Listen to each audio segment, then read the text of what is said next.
doing video game ramble here today, and I'll also be throwing in.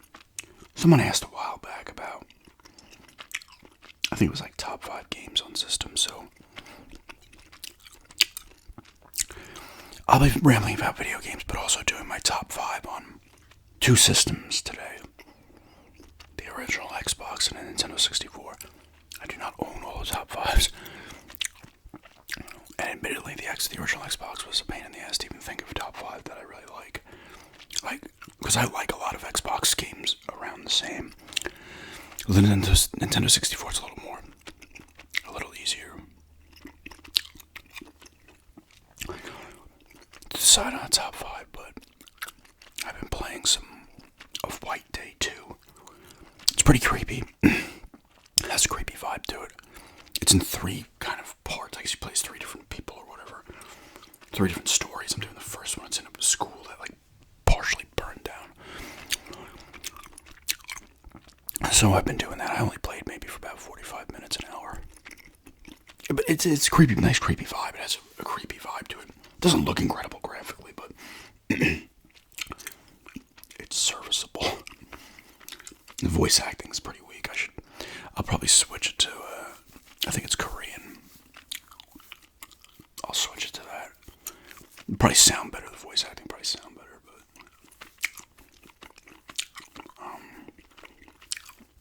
because the English voice acting is not that great. Yeah, but playing some of that. I was playing a little NBA Showdown on the Genesis. But obviously Resident Evil 2. I'm in the nest now in that.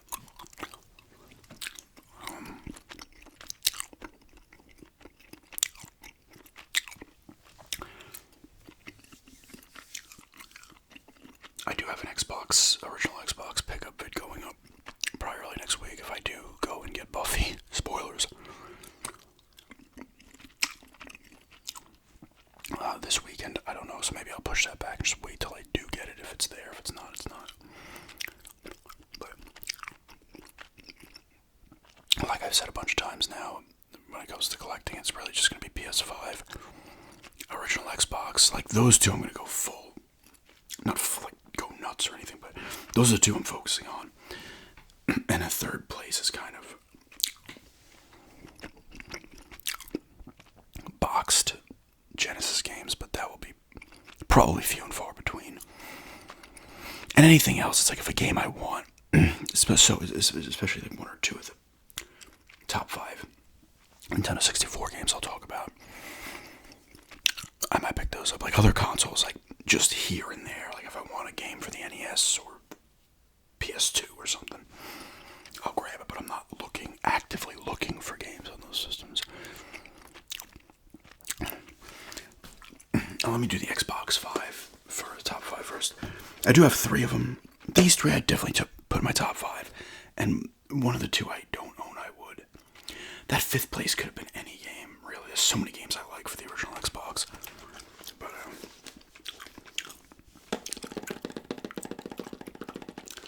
number 5 would be, or I should say these aren't necessarily, would be not in that order. But I feel like it's interchangeable, the last game. I mean, a lot of these games, maybe even 2 of these games could be interchangeable, but Fatal Frame, I'll put number 5, the first one. And that's because I played it on the Xbox. I did not play, I rented it on the PS2, and had played it. I didn't complete it. I was like, oh, this is cool, and I eventually got it on the Xbox. It's the same thing with Silent Hill 2. Silent Hill 2 would be on my PlayStation 2 list. I played it on the Xbox, but I completed it on the PS2. Fatal Frame's creepy as hell. I love the Fatal Frame games. They're creepy. You have to...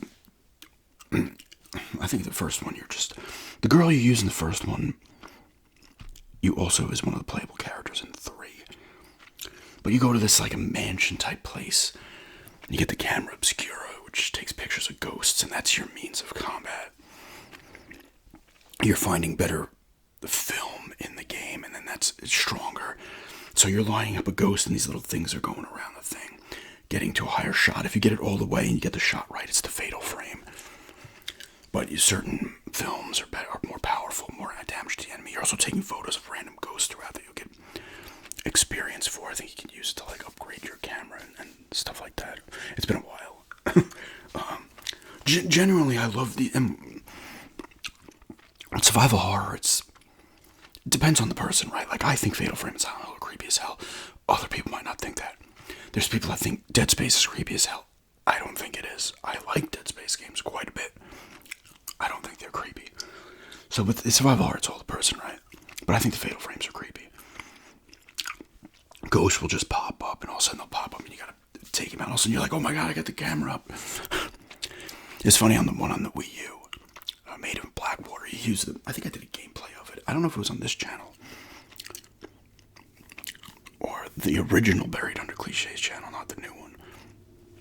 But you hold it up like this, the gamepad, and you're using that as the weapon. So it's a little tough to get used to, but it does work fairly well.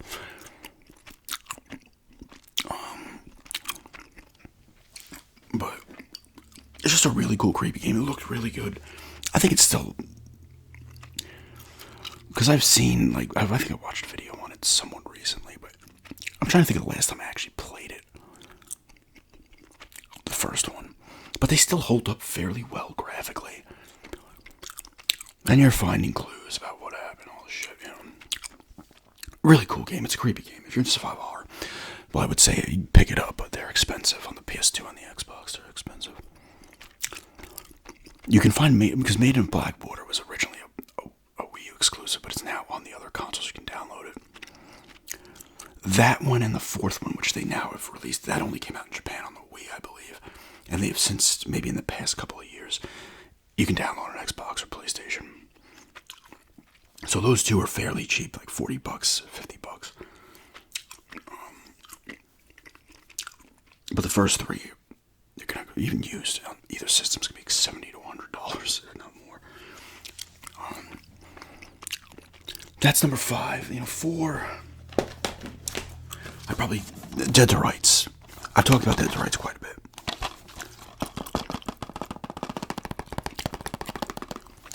Dead to Rights is awesome. You play as Jack Slate. Pretty good back cover too. Back artwork. He plays Jack Slate. I think you get framed for. Your dad was murdered, I believe, but I don't know if you get framed for his murder or someone else's. I can't remember. But your dad was onto corruption, so maybe you do get framed for his murder and they killed him. Corruption in the city. Was it Grant City? Yes. So you use Shadow, your dog, and Jack Slate. It borrows from Max Payne with the kind of cop story and the slow down bullet time. But this game, in my opinion, is not as story driven. This story's fine in this. Corruption, blah, blah, blah, framed cop, whatever. It's not as strong as Max Payne, and Max Payne's incredible, but the gameplay in this is awesome. Like, and when you get it down, like, you do your slow down, you'll do a disarm move on a dude, you'll send Shadow out to disarm an enemy, kill an enemy. You're just like boom, boom, boom, and there's no shortage of enemies in this game. They are constant, like, they're everywhere. And they keep coming out in waves. Unique boss fights. You're fighting the guy on the plane, you gotta shoot the liquor bottle out of his hand. That's like how he's getting power. Pinnacle, the mayor, is huge, so you gotta like choke him out first.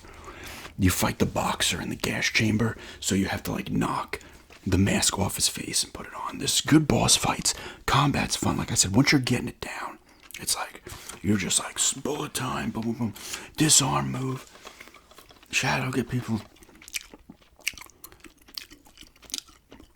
It's a super fun, fast-paced game. It's pretty difficult. This was originally, I feel like this was definitely a timed $20. This is not my original copy. You do end up in prison at some point. You do get caught in prison. Maybe it's the beginning, actually. And you gotta, like, help out the guard, and you gotta trade cigarettes for stuff, and you're doing working out and stuff. and then you escape. It goes from there. This was on the Xbox first. Was it 02? Yeah. And it came to the Cube, surprisingly, and the PS2 later. And they had... this doesn't... I'm pretty sure this game doesn't have a difficulty level. Like, you can't change it. Just set it almost like hard. Because there's parts in this game that are tough. They added difficulty levels to the other versions. But Dead to Rights is awesome. I'd probably say 3 is Morrowind. Elder Scrolls 3 Morrowind. When I was trying to... I remember when I was trying... It came out June of 02 on the... I don't know if it was on PC first. Maybe a couple months before. It came out at the same time. But I heard about this game. I saw it on probably GameSpot and IGN maybe. And some of the game internet game publications, whatever the hell, that were around. I think both still are, right? Yeah, they have to be. I see IGN stuff all over the place. GameSpot might be smaller. IGN got pretty huge. Those were like the two main ones. There was GameSpot, whatever. So I thought, what's this game? I remember I couldn't find it anywhere. I looked in Circuit City, because Circuit City was still around. Massapequa. Toys R Us didn't have it. I found it in one of the 2 GameStops that were in Massapequa at the time. And there was an EB too. So I probably checked all of them, or I found it in one before I got to the other one. And I was like, this game's sick. Like, I've not played the first 2, but it's awesome. You're on a little ship in the beginning. You set up your character. Just go into town and try to figure stuff out. And it's cool. You know, there's all the guilds and stuff, and the combat was cool. Exploring was awesome. The game world was extremely unique, especially compared to even the other Elder Scrolls. It was unique because you're in Morrowind is like you're on Varvendell, I think, which is like the island that's part of Morrowind. And like Morrowind's like this, and then there's like a little island in it. I think that's where you're playing on. There was expansions that came out on like a Game of the Year edition that I also played. It was Tribunal, and Blood Moon was the more you could turn into a werewolf. Tribunal takes place in the Imperial City, I believe. I don't know if I completed Blood Moon. I definitely completed Tribunal. Just awesome game. Countless hours. You're finding stuff, leveling up. It's different skills. You played first and third person. Now, combat's okay. It got better as the series went on. Morrowind was just great. It was a cool, unique game world to me. There's Balmora, Vivek. It was one of the cities. Not like massively huge cities in this one. I mean, they never are, I guess. In Oblivion, the Imperial City was big. But even in Skyrim, none of the towns or cities are gigantic. And the next Elder Scrolls, I would think some of these things are massive, right? Because even something like in Skyrim, like, is it Winterfell? Winterfell, I don't know. What's the one that's kind of on the plains? It's where a lot of the stuff happens. What's the name of that town? Why can't I remember? Whiterun? Is it Whiterun? That's not even, like, huge. Like, you know. But Morrowind's awesome. Started my, like, love for the Elder Scrolls games. And it's just a great adventure game. Action RPG. You know, I don't know which one to put here. Number 2. You know, Halo Combat Evolved is number 2. Still my favorite Halo. It's just an awesome game, man. When I first played this, my first game when I got the Xbox was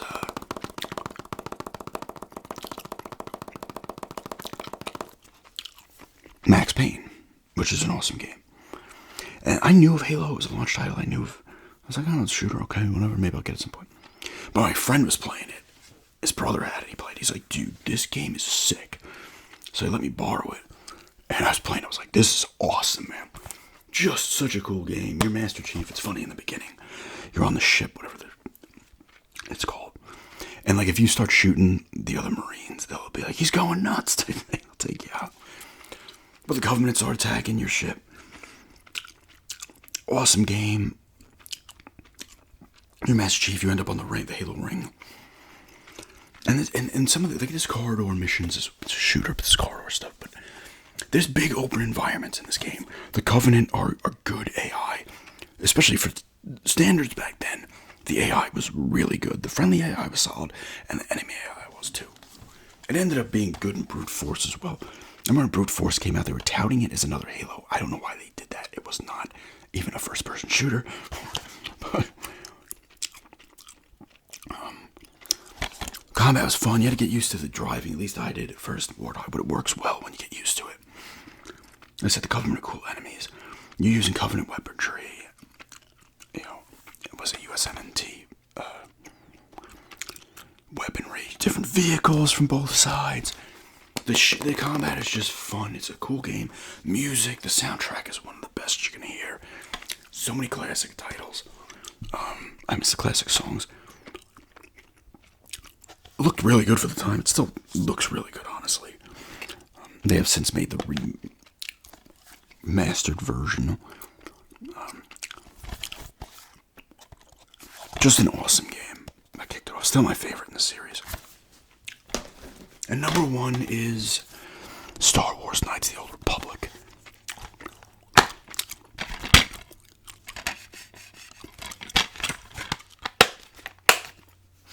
This game's awesome. It really is. Sith Lords is great too. But when I first played this game, I was like, this is what I'm looking for in a Star Wars game. It takes place like, 4,000 years. Yeah, 4,000 years before the Galactic Empire. So there's no Yoda. They're not throwing in R2-D2. I'm surprised they didn't. But, no, that shit. New characters. You play as... I guess you end up being Darth Revan, right? Is it Darth Bane in this one, or is that the other one? I'm pretty sure that's Bastila. I forget the other people's names, honestly. It's an action RPG. You kind of run around the little battlefield, giving commands to everybody and stuff. You're going to different places. See, this is why this is sick. Compared to, like, Jedi Survivor, you're going to so many different planets, and it's just like, every time you get to a new one, you're like, I can't wait. Tatooine, Dantooine, was it Kashyyyk, the Wookiee home planet? I don't think it's Coruscant. There's like a city or undercity, and then the group is bombarding the planet. There's just so many. I think there's an underwater thing you're doing at one point. The combat's fun. You can play it how you want. You can go dark or light side. It's like a meter, depending on your actions and how you're answering people and stuff. Combat's cool. You're finding new gear. You have a crew. You end up on was it the Ebon Hawk? Yes. Which is also in the second. Some of the people I think pop in the second one. And you have your crew with you that you bring into battle. You hang out on the ship. Sometimes you do stuff. It's such a cool game. It's such an awesome Star Wars. I don't know why more Star Wars games just aren't like this. You know, like, besides the 2 Knights of the Old Republic, like what? I feel like that last Lego Star Wars actually does that. Where you're going all over the place. The Skywalker saga. Jedi Survivor and Fallen Order are open worlds, with planets and stuff, but I guess maybe that Outlaws one does more stuff, but man, this game is something else. Am I forgetting? Like, maybe I'm missing, was there another, like the Jedi Knight games weren't like that, right? This game's awesome. It's so good, and it's still so playable now. BioWare developed the first one. Obsidian did the Sith Lords. Sith Lords is really good too. A lot of the same. But yeah, that's top 5 Xbox. I'll do top 5 and 64 in a few minutes. That's why I want to keep collecting for the Xbox. I love the original Xbox. It's like my favorite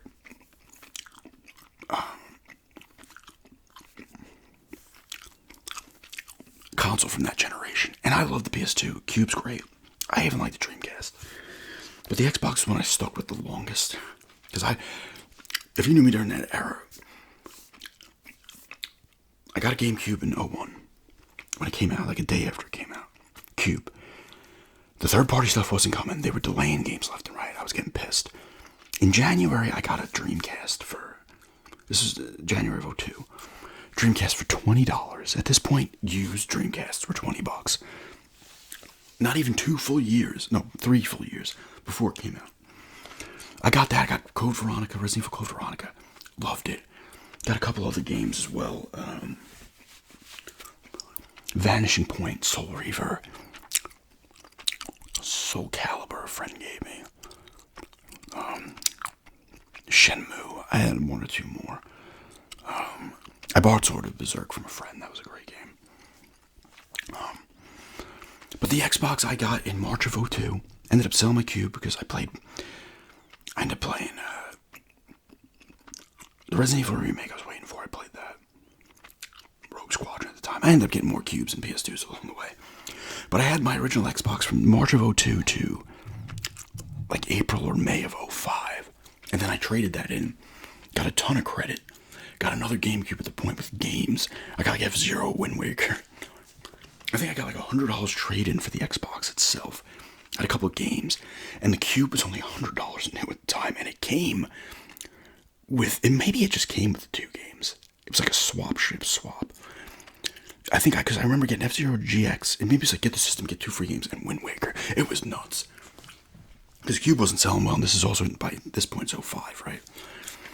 Although the PS3 and the Wii came out in '06, so they still had another year, but Xbox got abandoned very quickly for the 360, but played a ton of great games for it, loved it, man. So many good ones that I want to get. You know, and ones I didn't play. But I was bouncing all over the place with those systems. I re-get the cube, get a PS2 for Vice City, get another PS2 for Silent Hill 3, play some other games here and there, get another cube for something. But the Xbox was the steady one for those 3 years.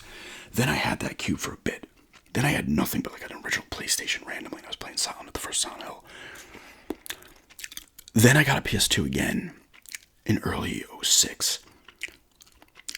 And then I abandoned that because I ended up just getting the 360. And like, for Oblivion, I was done with that generation for a bit.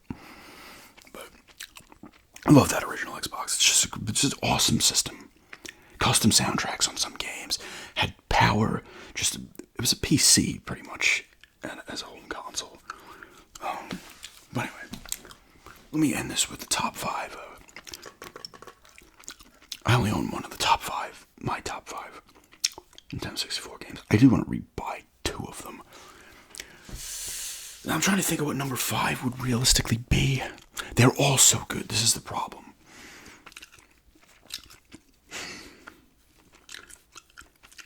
Number 5 would probably be Super Mario 64.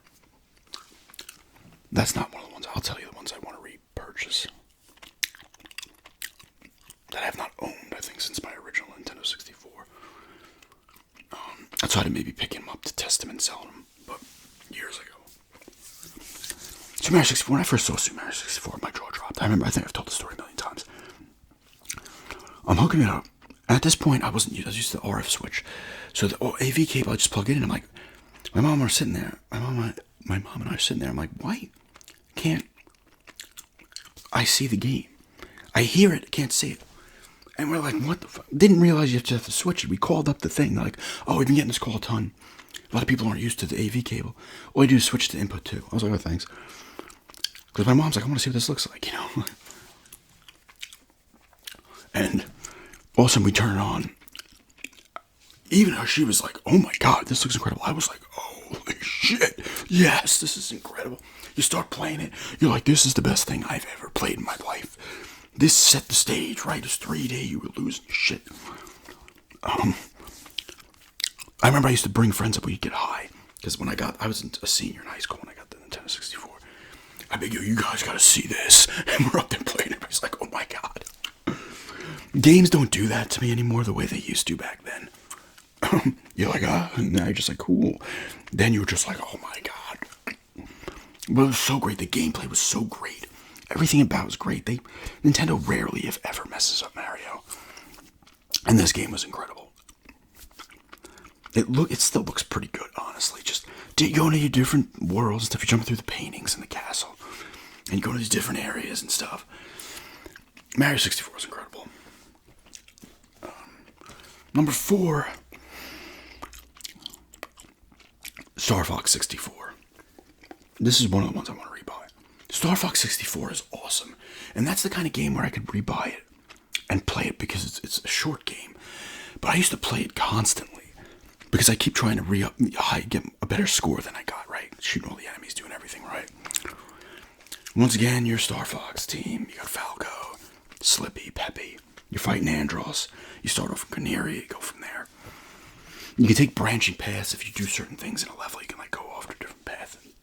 So there's a little bit of replayability there as well to go a different route. There's other helpful. I think Cat is in this one, and Bill shows up. You're fighting Star Wolf and his crew. Then you fight Andros. Good looking game, great soundtrack. Gameplay's fun as hell. Star Fox 64 is great. I need to pick that one up again because it's not even that expensive. It's like $20, $25 for the card. Because it's just a game you can throw in and play. The other game I want to pick up, I'm a little more hesitant because you gotta put the time in. And I don't know if I'm in the mood to. But Star Fox 64 is incredible. It really is. Just fun gameplay that you could play that game, complete it, and just replay it again. Just, I gotta get more kills, get a better score. That's number 4. 3 is GoldenEye 007. I'm not gonna buy that again because I can have it as part of a rare replay. Maybe that's not that expensive too, so maybe one day. But GoldenEye is incredible. First of all, the first-person shooter, regular campaign, single player, is incredible. I played this, got it when it came out, played it in 97. I had not seen the movie. Then I saw the movie, and I was like, oh my god, they did it exactly like the movie. They made this game like exactly like the movie. The music is, everybody knows it. It's amazing. The guns still feel good. My friends and I, even when I was back in New York, before we played cards, other friend came over early. I was staying at my own friend's house who plays Bond. My other friend came over early before we played cards. Played a couple games of Bond multiplayer. We don't have a 4th anymore, but still play it. Still looks pretty good graphically, but the punch of the guns in the single player, just awesome. Cool levels and stuff. You're playing it on different, like, Agent, 00 Agent, and I guess, no, 00 Agent was the last one, maybe? It's like Agent, Secret Agent, whatever it was. You'd have to do different objectives on a different difficulty, which was really cool. You'd be like, oh, don't shoot the scientists, you gotta get this information and hack this. On regular Agent, you just gotta not shoot any scientists, stuff like that. It was really cool. Like, there's different objectives for a different difficulty level. There's a little, when you did it on different difficulty levels, you get unlockables and stuff. But then I discovered multiplayer. I was like, let's see what it is. I had 2 controls. I just plugged the second one in. And I'm running around as the one person while the other one just stood there. I was like, this is kind of cool. I showed my friends, a few men at Nintendo 64. All of a sudden, we got hooked. Everybody was playing it. Even friends that didn't give a shit about video games would play from time to time. It was like me and a couple of friends were like better at it, and the people who didn't play that much would just get in there and get the house, but they still enjoyed it. Everybody was playing. Occasionally, we'd throw money on it. But it was just talking shit. Like, you'd be like, okay. Sometimes there'd be like 7 or 8 of us waiting to play. So you'd be like, okay, top 2 kills. Whoever finishes first and second stays. Bottom 2 drop out. If you have 5 or 6 people, maybe the bottom person drops out. And the other person takes place. And you keep going. We just keep playing. We would play with power weapons regular a lot. And then we got bored. One friend would like camp by the body armor. And then we discovered, we're like, let's just play License to Kill. 1 shot, 1 kill. And then it was just on. That's what we still play to this day. Me and my 2 friends that still play. Just awesome. Shit talking each other. Just having fun, man. It's so great. Just great multiplayer. Great single player. Number 2 is Ocarina of Time, which is the other one I want to possibly pick up again. But the fact that you had to put the time in, that's one of these games where I buy it, and it's not over expensive. I probably get $40-$45. It's just going to sit there and do nothing. I don't want to spend the money if I'm not going to play it. Star Fox I can throw in, play for 45 minutes, be like, great. So that's why I might not get that one, but I don't know for sure. Ocarina of Time is incredible. My second favorite Zelda behind Link to the Past on the Super Nintendo. It's Link.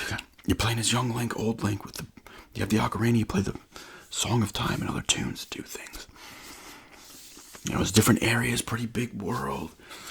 Zelda always has that great, starting with the original back on the NES. When you discover something, there's such a feeling of accomplishment when you discover a new item and you can get to a different area and do things. Really cool. Looked great. It was just fun to explore. And little hidden secrets and stuff. Ocarina of Time's incredible. It really is. I didn't like Majora's Mask as much. I didn't complete it. I remember I had it for a bit. It was unique in the fact that the moon was going to crash and you had a certain amount of time to do things. They definitely changed it up. A lot of people love it. I'd almost buy that one maybe and give that a go. I know that I had the 3DS remake of Ocarina of Time. I don't have it anymore. This is when I had the 2DS. But my fiance does have the 3DS now, so maybe if those have a different price, maybe pick them up and play them there. I don't know. But I do like playing the games on a big screen. But yeah, number 2 is that. And number 1, the game I own, top 5 game all time for me. I've talked about it before. Indiana Jones and the Infernal Machine. This game is not without flaws, but I love it. My friend and I played this originally back in the day. We rented it from Blockbuster because you could only get it at Blockbuster. My friend put a pre-order on this at GameStop, and they had to cancel it and give his money back because it's not coming out now. But they released it in Blockbuster. It might have been because of the glitches. I don't know if there's other reasons. I feel like other games have released with glitches, and it's been, I'll talk about those in a minute. But got it. We were playing it. We'd swap on and off. My other friend was there giving tips from time to time. No, we didn't use any strategy guide or any cheats. And sometimes we get stuck in a spot for a bit. This game's awesome. You're obviously indie. There's aliens involved in this one before Crystal Skull. But you're going to different places. You're finding treasures in each world. You're going to all types of different cool locations. Are you fighting? Is it the Germans or the Russians? I don't know. I know you're fighting this one. I don't want to say it's the Nazis. It usually is with Indiana Jones, but they brought the Russians into the mix, and I don't know if they did that in this one.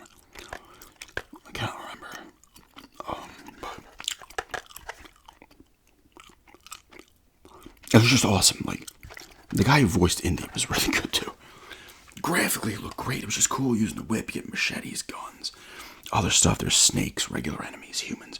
There's snakes, spiders, some other crap. And then you get into the paranormal type stuff with the alien shit. You're going into volcanoes and stuff. You're swimming to underground wrecked ships. You're in the jungle. You're in the desert in the beginning. You're in a snowy mountain. That's where the one glitch comes into play. If anyone's ever played this, when you're on the raft and you got to go from area to area on the raft, if you get stuck on this one rock, you'll get stuck, and you get like inflatables for your raft. So if it pops, you can inflate it, but you run out of them. You get stuck on this rock. You just hear this. You can't move, and then you got to use your inflatable, and you're screwed, and you got to restart it. Indy would fall through the environment into the ground sometimes. There was other game-breaking bugs, which could have been the reason they only put it out in Blockbuster. But man, it's so good, man. Oh my god. It's so good. I don't know if I did gameplay of this one on my channel. Maybe I will at some point. I ended up buying this from Blockbuster I had since sold the box on eBay. It didn't have the manual, but it was $30 when I got it from Blockbuster. But man, this is like a prized possession to me. That's stupid as hell. This game's freaking awesome. Play it. It's a little pricey to buy. It's probably about $80, $90 for the card only now, but maybe more. I don't know. I haven't looked at the price of this in a while.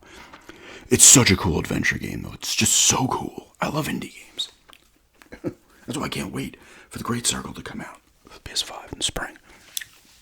But anyway, top 5 Nintendo 64 games. Did my top 5 Xbox games and a little other quick rambling video games. But anyway, thanks for checking this out.